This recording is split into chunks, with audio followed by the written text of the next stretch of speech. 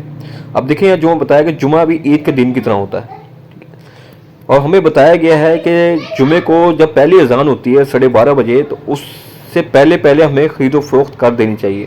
اس کے بعد جو بھی خرید و فروخت کرے گا وہ حرام ہے۔ جیسے ہی پہلی اذان ہو بلکہ اس سے 5-10 منٹ پہلے ہی اپنی خرید و فروخت بند کر دیں، اور جب 12:30 بجے اذان ہو تو آپ جمعے کی تیاری میں شروع ہو جائیں، نہانا دھونا جو بھی ہے اس کام میں شروع ہو جائیں، اور جمعے کی نماز کے بعد پھر آپ خریداری کر سکتے ہیں۔ تو ہم افسوس کی بات ہے کہ ہمیں کچھ باتوں کا علم نہیں ہے، اگر علم بھی ہے تو ہم لاپرواہی اختیار کرتے ہیں۔ مسلمانوں کی 2 عیدیں سالانہ ہیں اور ایک ہر 7ویں دن عید جمعہ ہے۔ ان کے علاوہ کوئی عید قرآن سنت سے ثابت نہیں، مثلا عید میلاد یا عید اضحیٰ وغیرہ، یہ سب خود ساختہ اور بدعت ہیں، یعنی تیری توحید اور تیرے نبی کی رسالت کے حق ہونے پر دلیل قائم ہو، کیونکہ حقیقت میں تو ہی روزی دینے والا ہے، تیرے سوا ایک بھی روزی پیدا کرنے والا نہیں، سب تیرا دیا ہوا ہی کھاتے ہیں یا کسی دوسرے کو دیتے ہیں۔ قرآن اس باب میں خاموش ہے کہ یہ خوانی فی الواقعہ اتارا گیا یا نہیں، دوسرے کسی معتبر ذرائع سے بھی سوال کا جواب نہیں ملتا۔ ممکن ہے کہ یہ نازل ہوا ہو، اور ممکن ہے کہ حواریوں نے بات کی خوفناک دھمکی سن کر اپنی درخواست واپس لے لی ہو۔ بطور تحمیل عیسیٰ علیہ السلام پر اپنے انعامات شمار کیے، اور اب اصل مقصد شروع ہو رہا ہے۔ یہ سوال قیامت کے دن ہوگا، کیونکہ آگے چل کر آ رہا ہے کہ اللہ تعالیٰ فرمائے گا اس خطاب سے مقصود عیسیٰ علیہ السلام کو ڈانٹنا نہیں ہوگا بلکہ ان کو ڈانٹنا مقصود ہوگا جنہوں نے مسیح علیہ السلام اور ان کے والدہ کو معبود بنا لیا، تاکہ وہ جان لیں کہ انہوں نے جس مسیح علیہ السلام اس کی ماں کو معبود اور حاجت روا بنایا وہ تو خود اللہ کی بارگاہ میں جواب دہ ہوں گے، اور امت کے شرک کی وجہ سے ان سے باز بوش ہوگی۔ دوسری بات یہ معلوم ہوئی کہ نصرانیوں نے مسیح علیہ السلام کے ساتھ ان کی والدہ کو بھی معبود بنا لیا۔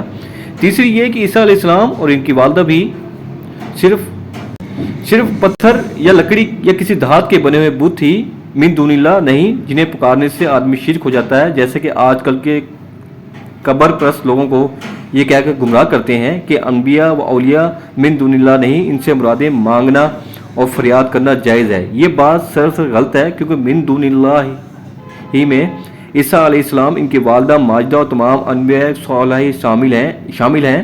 ان میں سے کسی کو حاجت روا، مشکل کشا اور خدائے اختیارات کا مالک سمجھنا صاف شرک ہے، اور شرک اکبر ہے، جس کے اللہ تعالیٰ کے ہاں معافی ہے ہی نہیں۔ سبحانک، تو یہ ہر شرک سے پاک ہے، پھر میں اور میری والدہ تیرے شریک کیسے ہو سکتے ہیں؟ یعنی میں تو تیرے بندوں میں سے ایک بندہ ہوں، پھر بندے کی کیا مجال کہ اپنے آقا کے مقابلے میں خدائی کا دعویٰ کرے؟ یعنی بالفرض میں نے ایسی کوئی بات بھی کہی بھی ہو تو تجھے ضرور اس کا علم ہوگا، کیونکہ تجھ سے کوئی چیز پوشیدہ نہیں رہ سکتی۔ جب تو میرے دل کی بات جانتا ہے تو زبان سے نکالی کیوں نہ جانے گا؟ اس آیات سے اللہ تعالیٰ کے لیے نفس ثابت ہوتا ہے، تیرے سوا کسی کو علم غائب نہیں، جس بندے کے پاس جو بھی علم ہے وہ سب تیرا ہی عطا کردہ ہے۔ بے شک کسی اور کا علم تیرے علم کے مقابلے میں اتنی حیثیت بھی نہیں رکھتا جتنی سمندر کے مقابلے میں پانی کا ایک قطرہ، اور جس سے اتنا ہی علم ہو جو اسے بتایا گیا ہے، وہ عالم بالغیب نہیں۔ عالم الغیب تو وہ ہے جو کسی کے بتائے بغیر سب کچھ جانتا ہے، اور وہ فقط تیری ذات پاک ہی ہے۔ بے شک یعنی صرف اللہ ہی کی بات کرو جو میرا اور تمہارا سب کا رب ہے۔ اس آیات سے قادیانی استدلال کرتے ہیں کہ ہاں عیسیٰ علیہ السلام فوت ہو چکے ہیں، یہ نہیں دیکھتے کہ عیسیٰ علیہ السلام یہ بیان قیامت کے دن دیں گے جب وہ زمین پر آنے کے بعد اپنی عمر پوری کر کے اللہ کے پاس چلے گئے ہوں گے۔ اگر اصرار کیا جائے کہ تو فی ہی تانی سے مراد پہلا وقت ہے جب انہیں آسمان پر اٹھایا گیا، تو معلوم ہونا چاہیے کہ لفظ وقفات قرآن پاک میں 3 معنی میں ہے۔ ایک موت جسے اللہ جانوں کو ان کی موت کے وقت قبض کرتا ہے، دوسرا نیند جیسے اور وہی ہے جو تمہیں رات کو قبض کر لیتا ہے، تیسرا جسم سمیت اٹھا کر لے جانا، یعنی میں تو اس وقت تک کہ ان کے ظاہری اعمال کی شہادت دے سکتا ہوں جب تک میں ان کے اندر موجود تھا، جب تو نے مجھے اٹھا لیا تو پھر تو ہی ان پر نگران تھا، اور تو ہر چیز پر شہید ہے، یعنی ان میں میری موجودگی کے وقت بھی تو ہی شہید تھا۔ یعنی میں میری موجودگی کے وقت بھی تو ہی شہید تھا اور میرے الگ ہونے کے بعد بھی تو ہی شہید ہے. شہید اللہ تعالیٰ کے اسماء حسنہ میں سے ہے. شہادت دیکھنے سننے اور جاننے کے معنی میں بھی ہو سکتی ہے اور کلام کے ساتھ شہادت دینے کے معنی میں بھی. مگر دوسروں کے حق میں متعلق شہید یا شاہد کا لفظ جب کوئی خاص قرینہ نہ ہو تو کلام کے ساتھ شہادت کے معنی ہی میں استعمال ہوتا ہے. اس سے بھی ثابت ہوتا ہے کہ ہر چیز اور ہر شخص کی ہر وقت خبر رکھنے والا ایک اللہ ہی ہے. عبداللہ بن عباس رضی اللہ عنہ بیان کرتے ہیں کہ رسول اکرم صلی اللہ علیہ وآلہ وسلم نے فرمایا قیامت کے دن میری امت کے کچھ آدمیوں کو لایا جائے گا تو انہیں بائیں طرف کر دیا جائے گا. میں کہوں گا یہ تو میرے ساتھی ہیں تو کہا جائے گا تو نہیں جانتا کہ انہوں نے تیرے بعد کیا نیا کام شروع کر دیا تھا. تب میں بھی اسی طرح کہوں گا جیسے اللہ کے نیک بندے عیسیٰ علیہ السلام کہیں گے. پھر کہا جائے گا کہ جب سے آپ ان سے جدا ہوئے یہ اپنی ایڑیوں پر پھرنے والے ہی رہے. اس آیات کے مطابق عیسیٰ علیہ السلام نہایت حکیمانہ طریقے سے ان کی سفارش کریں گے. پہلے اللہ کی کبرائی بیان کرتے ہوئے کہیں گے کہ اگر تو انہیں عذاب دے گا تو یہ تیرے بندے ہی ہیں, نہ دم مار سکتے ہیں نہ بھاگ کر کہیں جا سکتے ہیں. اگر تو انہیں معاف ہی فرما دے تو ہر کام پر غالب ہے اور تیرے کام حکمت سے خالی نہیں. ابو ذر رضی اللہ عنہ فرماتے ہیں کہ رسول صلی اللہ علیہ وآلہ وسلم ایک مرتبہ ساری رات صبح تک نماز میں اسی آیات کو بار بار پڑھتے رہے. سب سے بڑا ظلم اور جھوٹ اللہ تعالیٰ کے ساتھ شریک ٹھہرانا کفر کرنا ہے. سب سے بڑا سچ انصاف اللہ تعالیٰ کی توحید اور ایمان ہے. یعنی اللہ تعالیٰ فرمائے گا کہ یہ وہ دن ہے کہ سچوں کو ان کا سچ نفع دے گا, یعنی مشرکین کی معافی اور بخشش کی کوئی صورت نہ ہوگی. البتہ توحید والوں کو ان کی توحید ضرور نفع پہنچائے گی خواہ کتنے گناہ گار ہوں. چنانچہ ابو ذر رضی اللہ عنہ بیان فرماتے ہیں کہ ایک رات رسول صلی اللہ علیہ وآلہ وسلم صبح تک اس آیات کو نماز میں پڑھتے رہے. ابو ذر بیان کرتے ہیں کہ میں نے صبح رسول صلی اللہ علیہ وآلہ وسلم سے پوچھا کہ آپ صلی اللہ علیہ وسلم اس آیات کو ساری رات پڑھتے رہے یہاں تک کہ اپنے رکوع سجدے میں بھی, تو آپ صلی اللہ علیہ وآلہ وسلم فرمایا اس آیات کو بار بار پڑھ کر میں نے اللہ تعالیٰ سے شفاعت کی التجا کی تھی اور اللہ تعالیٰ نے میری التجا قبول کر لی ہے. میری امت میں سے جو شخص بغیر شرک کی حالت میں مرے گا اس کو میری شفاعت نصیب ہوگی. یہ تصویر بہت پیاری تصویر ہے اور اسے ہمیں کم سے کم ایک دن میں ہر نماز کے بعد لازمی پڑھنا چاہیے. ابو عبد شریف پڑھنے کے بعد انشاءاللہ تعالی بہت شفا دے گی. ان تعذبوہم فإنہم عبادک وإن تغفر لہم فإنک انت العزیز الحکیم. ناظرین سورت کے آخر میں نصارہ کی تردید کے سلسلے میں خاتمہ نہایت مناسب ہے. یعنی اکیلا وہی زمین و آسمان کی تمام چیزوں کا جن میں انسان بھی ہیں بادشاہ ہے اور یہ حق اسی کا ہے کہ اس کی بندگی کی جائے. عیسیٰ علیہ السلام ہوں یا ان کی والدہ یا روح القدس سب اس کے بندے ہیں جو کسی طرح معبود ہونے میں اس کے شریک قرار نہیں دیے جا سکتے. وہ تمام جہانوں کا مالک ہے, وہ واحد و یکتا ہے, نہ اس کی کوئی اولاد ہے, نہ وہ کسی کا باپ ہے, نہ اس کا کوئی بیٹا ہے. جزاک اللہ. والسلام.